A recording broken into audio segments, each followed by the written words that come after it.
Allahu Akbar.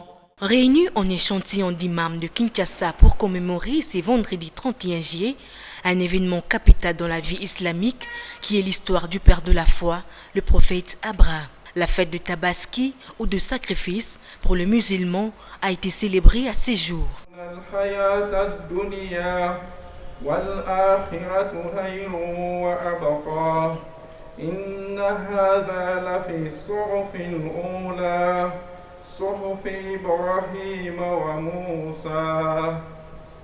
Allahu Akbar. Allahu Akbar. Pour l'année 2020, est synonyme de sacrifice et de partage autour d'un repas. Youssouf Dibondo, représentant légal de la communauté musulmane au Congo, donne de l'éclairage. Bon, le jour, c'est une grande journée de la fête. Hormis les mesures barrières, nous avons fait quelque chose de symbolique pour signifier que c'est une grande journée, que les musulmans, ceux qui sont à Maka, ceux qui étaient partis au pèlerinage, aujourd'hui c'est leur jour des rites de pèlerinage. Et puis nous qui sommes restés hier, on avait fait déjà les Suyam, et qu'aujourd'hui nous devons célébrer cette fête ici qu'on appelle la fête des moutons. C'est en mémoire des prophètes de Dieu, Ibrahim alayhi salam, qui voulait immoler son fils, et puis Dieu lui a envoyé une bête pour immoler à sa place. Donc c'est là aussi une leçon aussi qu'on ne peut pas sacrifier une personne humaine, on sacrifie les bêtes. C'est aujourd'hui, c'est cette journée de la fête que nous devons sacrifier les bêtes pour célébrer notre fête d'aujourd'hui. Donc le message adressé plutôt au pays, c'est la paix. Nous voulons que notre pays soit en paix pour que tout aille de la normale. Et nous demandons aussi à Dieu qu'il puisse éloigner les Congolais de cette pandémie qui cause vraiment des dégâts dans l'économie du pays et dans le social.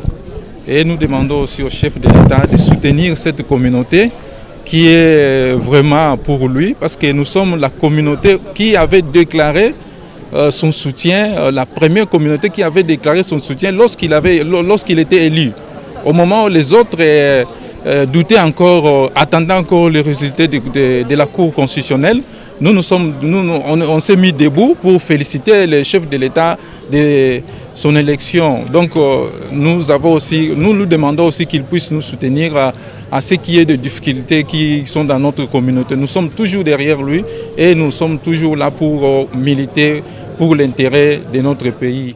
De son côté, Djouma Touara, secrétaire général de la Comico, est revenu sur l'essence de la dite fête.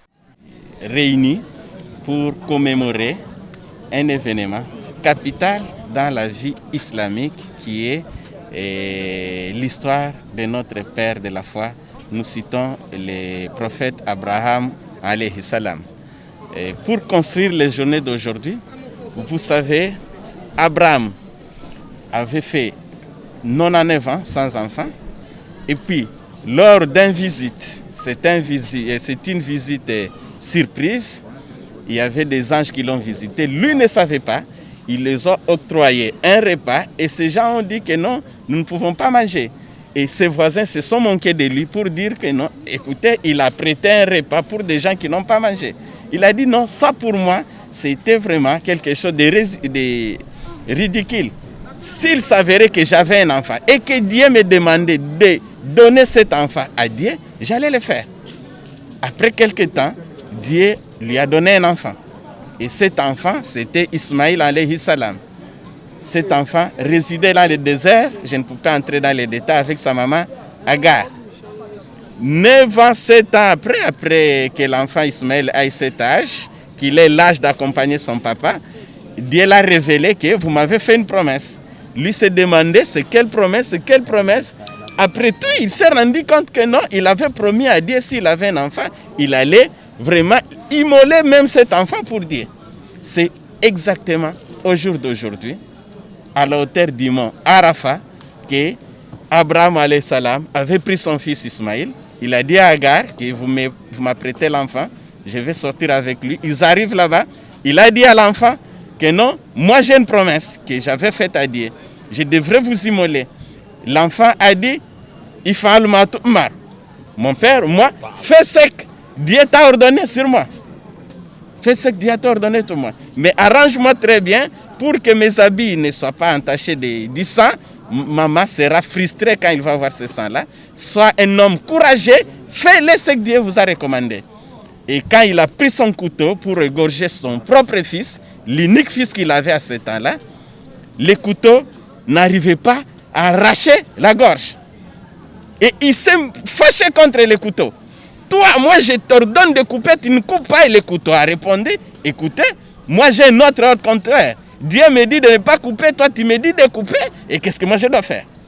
C'est à ce moment-là que l'ange Gabriel a surgi avec un mouton en disant Allahu Akbar, Dieu est grand, Dieu est grand, Dieu est grand. Et Abraham, c'est à partir de ce jour-là qu'il a été pris comme père de la foi, parce que ni avant lui, ni après lui, personne, je dis bien personne, uniquement pour la cause d'Allah, ne peut pas prendre son enfant et l'immoler. Voici la journée d'aujourd'hui. Nous, parce que nous sommes de cette lignée d'Abraham, nous voulons commémorer cette journée d'aujourd'hui pour le seul objectif de dire à l'humanité, de dire aux fidèles croyants que devant Dieu, votre vie n'est rien. Tout ce que vous avez aujourd'hui, richesse, enfants, pouvoir, ne peuvent jamais vous empêcher d'adorer correctement votre Dieu. Parce qu'à part lui, il n'y a rien. Tu peux tout manquer, mais ne manquez pas la foi. Ne manquez pas la foi. C'est une journée commémorative. Ceux qui ont la possibilité vont immoler. Ceux qui n'en ont pas, le prophète Mohammed sallallahu alayhi wa sallam va immoler à son temps 2 brebis, l'une pour sa famille et l'autre pour la communauté musulmane. Tout celui qui n'en a pas, il a déjà été, le prophète l'a fait à sa place dès son vivant. Donc ceux qui n'en ont pas n'ont pas à regretter aujourd'hui. Ils ont le même bénéfice que ceux qui ont égorgé. Mais ceux qui n'en ont et n'ont pas égorgé, ils ont attaché leur foi de quelques tâches. Parce qu'il faut le faire. Dieu n'a pas besoin de votre chair, ni n'a pas besoin du sang qui coule, mais Dieu a besoin de voir l'acte, le symbole que vous avez posé, que non, j'avais des Thompson, j'avais des poulets, mais là je l'ai fait uniquement pour le faire. Et d'autre part, nous allons recommander à ceux qui ont immolé aujourd'hui que ce n'est pas un repas pour leur famille, c'est un repas pour toute la communauté musulmane, pour leurs voisins, pour toute la famille. Donc vous avez immolé, ce n'est pas de dire à madame, gardez quelque chose dans le congélateur. Non, ça ne doit pas être gardé. Aussi longtemps les voisins ont faim, aussi longtemps la femme veuve, l'orphelin, la personne vivant avec handicap n'a pas encore trouvé quoi à manger. Toi, tu ne dois jamais garder la viande d'aujourd'hui. C'est une viande qu'on doit obligatoirement partager. Et la joie du prophète était quand il arrive le soir, il demande qu'est-ce qui est resté, on lui dit rien n'est resté. Là, c'était ça. Il s'est de souligner que la fête de Tabaski est un moment de convivialité, de fraternité et de partage autour d'un sacrifice qui peut être un mouton, un bovin, une chèvre ou encore un chameau. Allahu Akbar. Allahu Akbar.